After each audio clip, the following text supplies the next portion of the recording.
Il est né au Cap-Vert en octobre 1950. Il est marié et père de 3 filles. Jorge Carlos Fonseca a réalisé avec distinction ses études primaires et secondaires dans son pays d'origine. Il est titulaire d'un diplôme de droit et d'une maîtrise en sciences juridiques de la faculté de droit de Lisbonne, avec la mention très bien. Il a été professeur assistant à la faculté de droit de Lisbonne pendant plusieurs années, ayant notamment enseigné des disciplines de procédure civile, de droit pénal et de droit de procédure pénale. Il a été chercheur dans le domaine du droit pénal à l'Institut Max Planck en Allemagne en 1986, professeur de droit et de procédure pénale à l'Institut de médecine légale de Lisbonne et directeur résident et professeur agrégé invité à l'Université de l'Asie orientale, Macao, 1989-1990.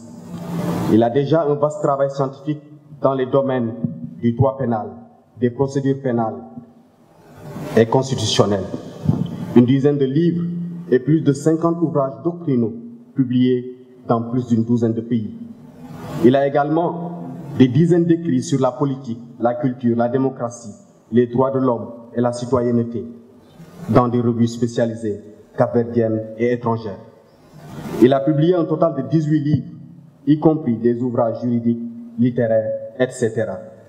Il a été, avant d'être élu président de la République de Cabo Verde, président et professeur de l'Institut supérieur des sciences juridiques et sociales du Cap-Vert.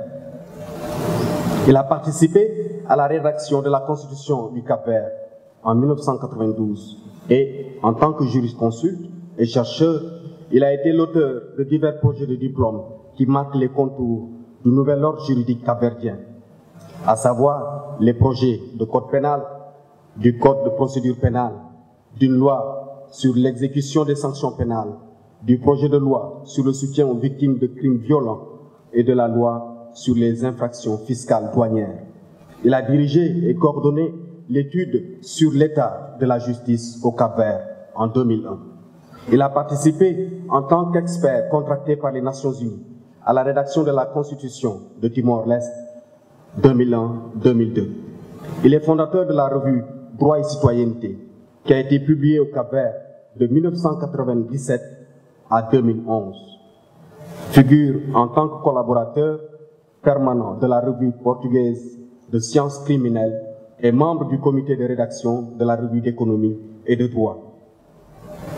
Jorge Carlos Fonseca a milité pour l'indépendance du Cap-Vert depuis l'âge de 17 ans dans les structures clandestines du PAIGC. Durant le régime du Parti unique et en rupture avec lui en 1979, il fonde les Cercles capverdiens pour la démocratie, CCPD, en 1980, et la Ligue des droits de l'homme du Cap-Vert en 1982. Il a été directeur général de l'immigration et des services consulaires au ministère des Affaires étrangères du Cap-Vert et fut le premier secrétaire général de ce ministère de 1975 à 1979. Il a été lié à la fondation MPD et a été le premier ministre des Affaires étrangères de la Deuxième République de 1991 à 1993 et a réussi à faire élire le pays au Conseil de sécurité des Nations Unies. Jorge Carlos Fonseca est considéré à juste titre comme l'un des fondateurs de la Deuxième République. Il est également un poète avec 3 livres publiés, Le silence accusé de haute trahison, Porc en délire, L'auberge espagnole. Le dernier ouvrage, intitulé L'auberge espagnole, a été publié par Rosa de Porcelana et présenté au public en juillet 2017. Il figure sur plusieurs anthologies littéraires publiées au Cap-Vert, au Portugal, au Brésil, aux États-Unis et au Cuba, et dans plusieurs ouvrages collectifs et d'études littéraires. Il est essayiste. Il a reçu beaucoup de distinctions honorifiques. Pour vous en faire la liste, nous ferez passer beaucoup d'heures. J'en prendrai juste 2. Il a reçu l'Ordre national du Lion, Grand Croix du Sénégal, en 2014. Aussi docteur honoris causa de l'Université de Lisbonne en 2000 17. Notre illustre hôte a pratiqué le sport pendant l'enfance et la jeunesse. Grand footballeur, football en salle, volleyball, tennis de table.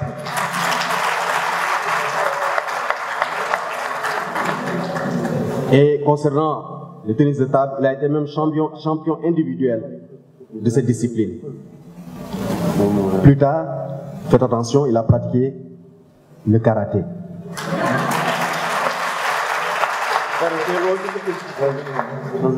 Nous avons donc devant nous un homme accompli, entièrement dévoué au progrès de l'homme.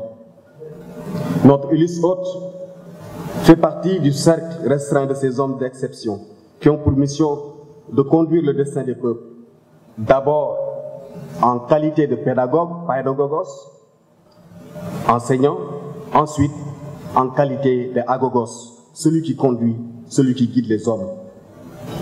On met PR, PR veut dire président, PR veut dire aussi professeur. Donc il a toutes ces casquettes et aujourd'hui,